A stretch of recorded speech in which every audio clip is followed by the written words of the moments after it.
Okay, so there's nothing new down under. Our Governor of Reserve Bank, Philip Lowe, continues to live in the bubble.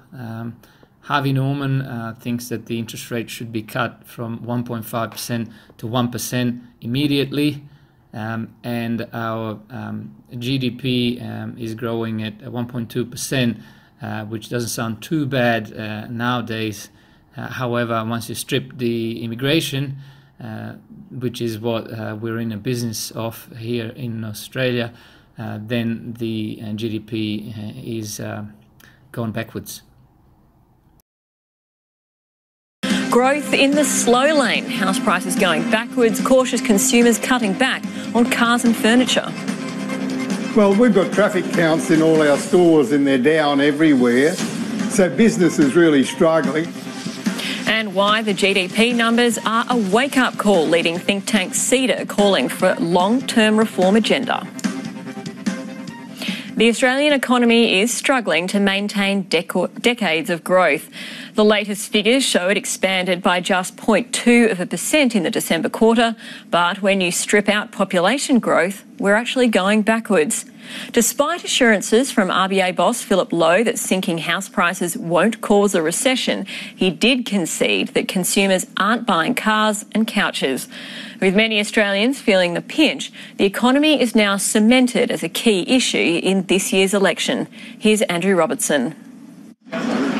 For Adelaide University student Pippin Ellis, the dollars aren't stretching as far as they should. It does stress me out a little bit. Obviously, being at uni, you've got other costs. You've got uni books, you've got fuel to get to uni, and then the bills come in and you're sort of like, oh, you're sort of scraping to keep going. As people like Pippin tighten their belts, stores like Harvey Norman are finding it tough. Well, we've got traffic counts in all our stores and they're down everywhere, and so business is really struggling. And it's businesses like Harvey Norman taking a hit from the wealth effect or lack of it, where consumers watching the value of their houses falling are putting off major purchases. The wealth effect is highest for spending on motor vehicles and on household furnishings. New car sales in February were down more than 9% on last year. The lack of customers at this Harvey Norman store today also supporting Governor Lowe's theory. Gerry Harvey says it's time for the RBA to cut interest rates to support the economy. Instead of leaving it till next month or the month after, do it now. Have an urgent little meeting, get it done quickly and drop it from 1.5% to 1% in one go. And according to Gerry Harvey, it's not just major purchases people are putting off. I went to get some soil the other day and the guy said, oh, you know, not many customers this week. And I said, what do you mean? He said, oh, even soil. He said, we're not doing what we were doing. So it's just everyone you talk to, there's a bit of negativity. Consumer spending is around 60% of Australia's gross domestic product, and it grew by just 0.4% in the December quarter. It confirms the slowdown that other indicators have been pointing to, like company profits, retail sales and car sales. Throw in falling house prices and rising energy costs, and many Australians are feeling the pinch. The more important influence, though, is what's happening with household income. Reserve Bank code for wages, which in recent times have been standing still. And on that score, today's national account figures confirmed that not much has changed. It really has been the missing linchpin for us, having a solid, sustainable wages growth that would allow consumption to be a little bit stronger, given how important that is in our economy. Which is no consolation to the people the ABC spoke to today in Adelaide. Petrol, water, electricity, all going up, but my pay's not. Things like insurance and electricity and your car registration, those sort of things, yeah. Well, I'm on a superannuation pension and I get a small CPI increase every year, but it's not adequate. From the middle of last year, the economy hit the brakes and it's now relying on government spending on things like infrastructure to stay afloat. However, it's not all bad news, though. Companies are still planning to invest, and both major parties are promising tax cuts leading into the election. I just want to draw your attention to this slide where the profit growth, which is the measure of how likely the company is make profit in the future is down by 90%. Retail sales 0.4%, which is, we've heard, 60% of Australian economy, and then you got car sales down 9.3%. This is pretty big, actually, and I think that's everything to do not being able to actually get finance for your car because your house is worth less, and you're struggling with paying off the mortgage, so you really can't stretch yourself that extra little bit to buy that new car. So people are holding on to their existing cars for a little bit longer is what I think is happening. Also, the Harvey Norman, like I said, I mean, I'm not a big fan of government employees, academics, but he's a businessman and I respect him for that. He's trying to run a business. But how much of free cash do they think we need to give people here for them to be buying things? If people have lost confidence that the future is going to be bright, no matter how much you cut the interest rates, they're just not going to borrow. And if they think they can get something tomorrow cheaper than they can get it today, they'll put it off for tomorrow. And one of those things is the housing. If you know you can get a house for $700,000 tomorrow, or for another 6-12 months, maybe 24 months, or that house is now the vendor's asking $1 million, you're going to put it off until a year or two later because it is just going to be cheaper in your opinion, in your confidence level type thing. So that's the most important thing. Treasurer Josh Frydenberg has brushed off any weakness in today's GDP figures, saying the country is on track to record the 28th year of consecutive growth. But leading think tank CETA says it's a wake-up call and it's calling on policymakers to kickstart long-term reform. I spoke to the Chief Executive of the Committee for Economic Development, Melinda Salento. Melinda Salento, the Australian economy slowed dramatically at the end of last year. The government has been talking up the data today, with the Treasurer pointing out that Australia is still expanding at a better rate than any other G7 economy apart from the US. What do you think of that rosy view of this data? Well, I think there was a little bit of something for everyone in the accounts, and you could talk to lots of different sides if you like, but I actually think the accounts are a bit of a wake-up call. Consumers are clearly uncertain about the future. Consumption has been weak. There are some positives. Private investment was strong, and the governments around the country are spending on infrastructure. But the reality is that GDP per capita has fallen now for 2 quarters in a row. That's an unusual thing, and I think it really stands as a reminder that we do need to develop reform agendas to support strong economic growth and jobs growth into the future. Okay, so government is painting a rosy picture about not so rosy numbers that have come out. That is usual.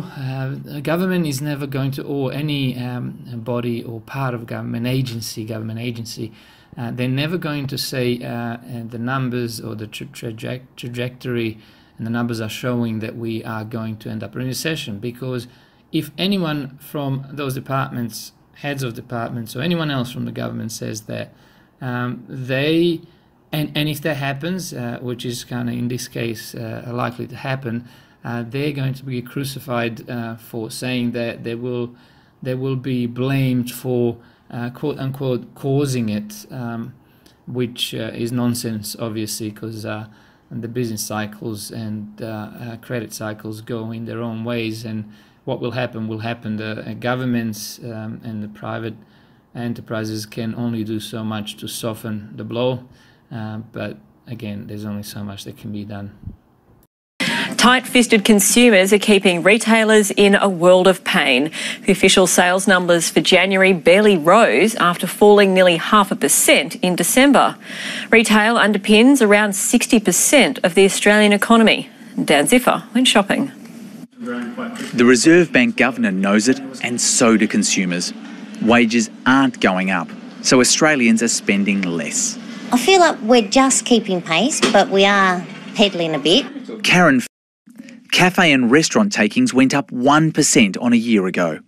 but the amount of money being spent in department stores and on clothing has fallen markedly.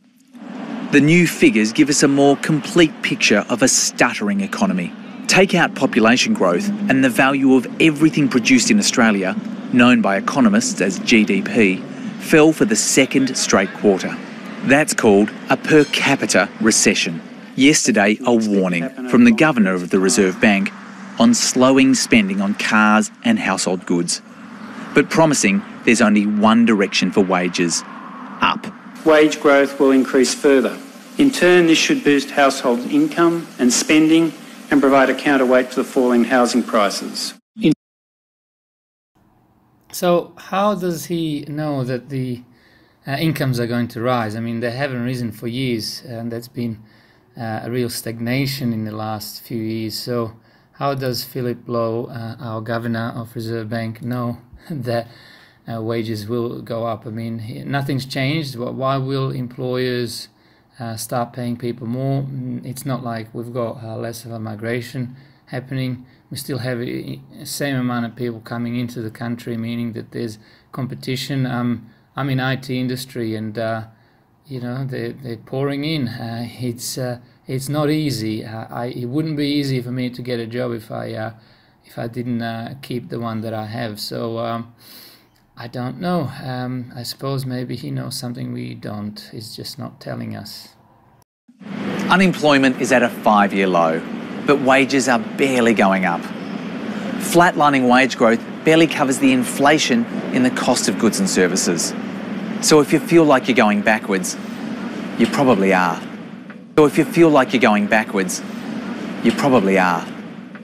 Opposition leader Bill Shorten called the upcoming federal election a referendum on wages.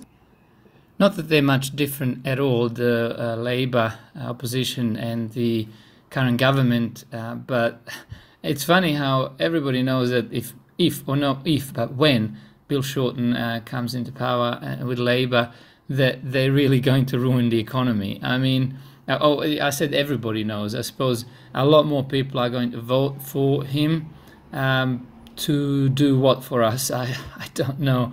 But if we voted with the government, that still wouldn't make any difference. But it is pretty much guaranteed that when this guy comes in, he's going to ruin the economy.